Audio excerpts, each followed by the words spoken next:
Chapter 69 The Jing King Speaks. Fan Xian looked around and realized that no one was around, so he simply found a rock and sat down, taking the water pot that the old flower farmer handed over, and not minding it. He took a few sips and casually chatted with him about planting flowers and grasses. He basically knows nothing about this area, so listening to the flower farmer's colorful explanation, some fresh, but listened to more, also a little bored, would like to leave, but thought of that even more bored poetry, or just sighed. Hearing this male son sighing, flower farmer curiously asked, "Male son, why not happy? The royal poetry meeting, it's boring." Fan Xian winked at him, thinking that the other party was just a servant and would definitely not be interested in the poetry fair.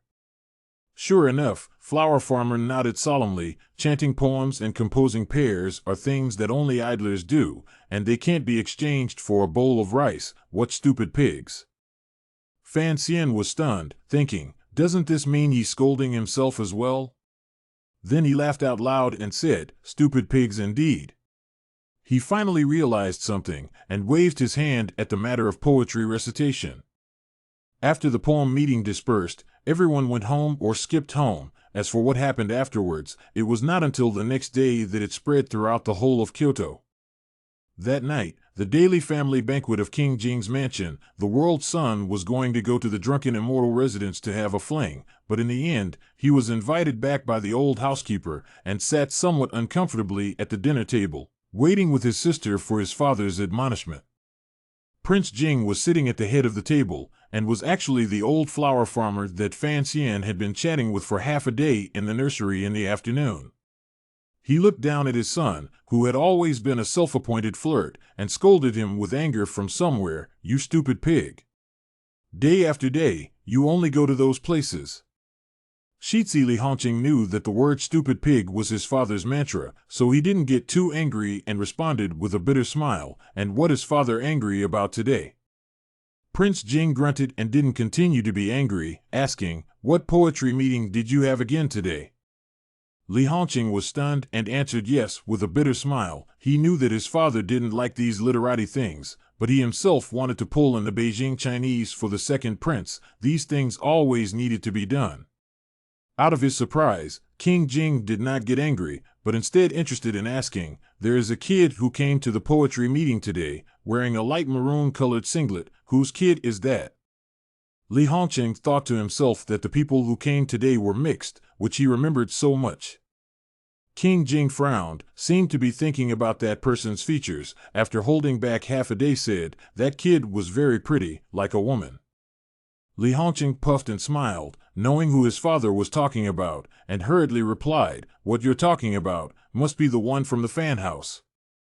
King Jing raised his eyebrows, actually revealing a few hints of ferocity as he stormed out, "What? You're saying he's that son of Fan Jian's in Tanyu State? I'll be damned, with Fan Jian's appearance, how dare he give birth to such a beautiful son?"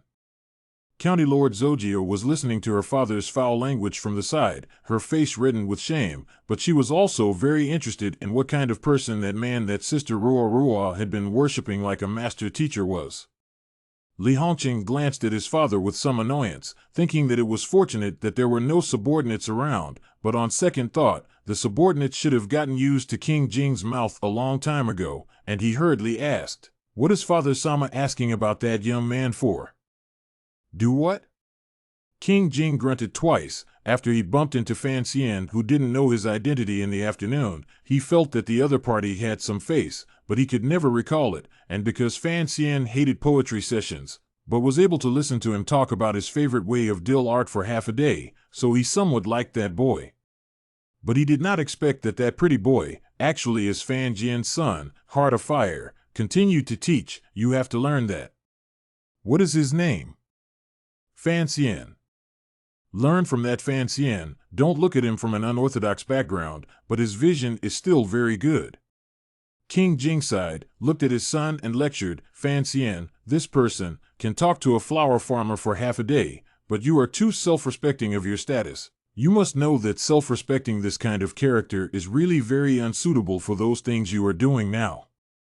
Shitzi Li Hongqing knew that he and the second prince friendship thing, of course, cannot hide the surface of the loyal and violent, in fact, shrewd and incomparable father, hurriedly answered yes.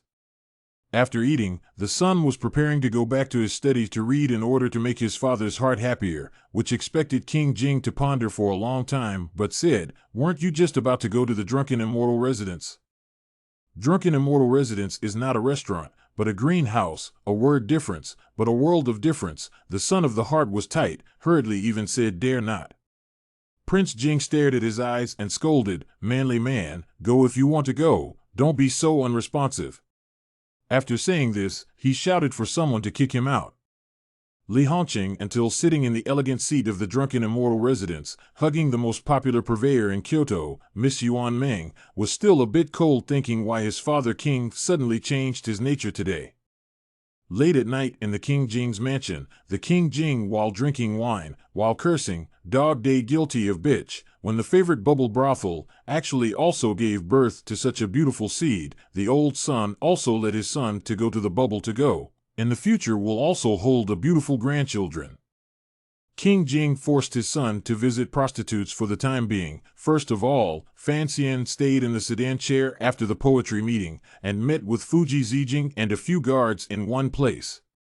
After the poem will be dispersed, the crowd to the Fan family children of that poem is discussing a lot. See Fan House sedan chair. Some scholar will come up to say goodbye to him. Fan Xian rushed down, one by one, smile send away, and instructed the guards to send Ruo Ruo back to the house.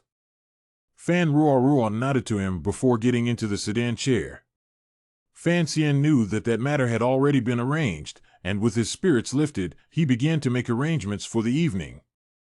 Guo Baokuan must be living in the Shangshu residence, and will be entering the palace every approximately 3 days, called a compiler, but in reality, the Crown Prince's companion. Fan Xian frowned. How old is the Crown Prince this year, and he still needs to be a companion reader?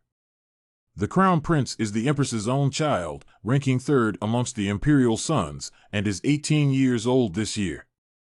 Fan Xian said in amusement, an 18-year-old adult, what does he need a companion reader for? Fuji Zijing laughed bitterly, it's just playfulness, so he's looking for some people to accompany him in name only. Could it be that the Emperor doesn't care either? This villain is not clear. From the other day on the restaurant after the incident, Fan Xian is worried that Guo Baokuan will not be able to swallow his heart. There will be some underhanded tactics, so instructed the Fuji Jing to probe a little bit, but also to feel clearly Guo Baokuan often go to a few places and the route to go home. Today on top of the poetry meeting, that surnamed was Little Piker Words with Barbs. Fan Xian, even if the temperament is good, can only keep the surface smile, deep inside is still very annoyed.